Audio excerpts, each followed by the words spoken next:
All right, so we're going to look at identifying parallelograms. An example for it says explain whether or not PQRS is a parallelogram. This is, I guess we would call this part A.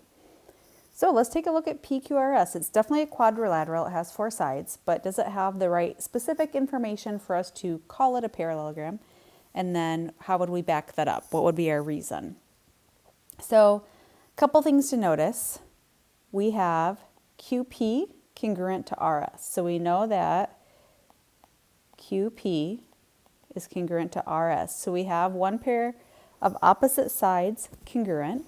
And then we're also given some angle measures. So angle Q plus angle R. So those are consecutive angles. If consecutive angles are supplementary, that helps us out. So let's see. Let's take angle Q plus angle R. Did I just call that angle S a minute ago? I'm not sure. Let's see what we get. So angle Q is 48 plus angle R is 132. When we add those together, we do in fact get 180. So that means that angle Q and angle R are supplementary.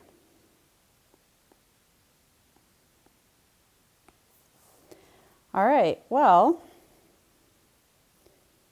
if angle Q and angle R are supplementary, that means they are same side interior angles, which means we have parallel lines. So let's figure out what lines would be parallel. The line connecting angle Q and angle R is the transversal, so it would be the other half of the angle, the other side of that angle. So we know that these two sides, that QP is parallel to RS. And then we started saying that QP was also congruent to RS. So what we have is a pair of opposite sides, one pair of opposite sides that are parallel and congruent. So when that happens, one pair of opposite sides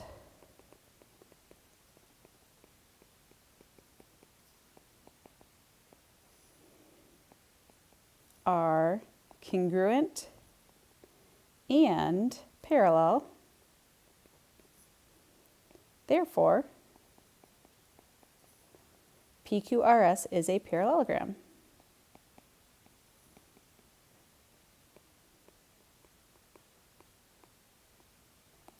So that's one of the ways to show you have a parallelogram. If you can show that one pair of opposite sides are both congruent and parallel, then you have a parallelogram. All right, part B, explain whether or not WXYZ is a parallelogram. So when you have a question like this, you want to focus on, what do we know? Maybe then what do we not know, So let's identify what we know. So looking at the picture, we know that I'm going to go ahead and put a point right here so I can reference that, XP. So we know that XP is congruent to ZP. So what that means is that XZ is bisected when you have those congruent segments. Okay, good to know. Here's what we don't know.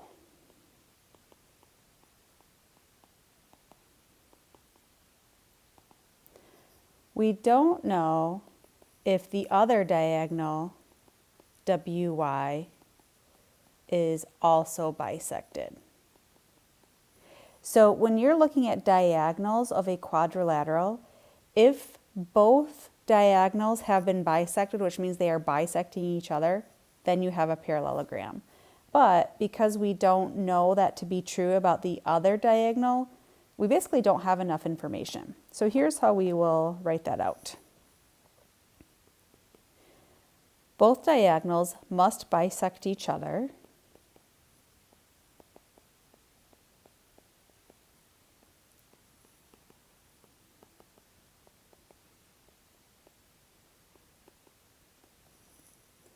For this to be a parallelogram.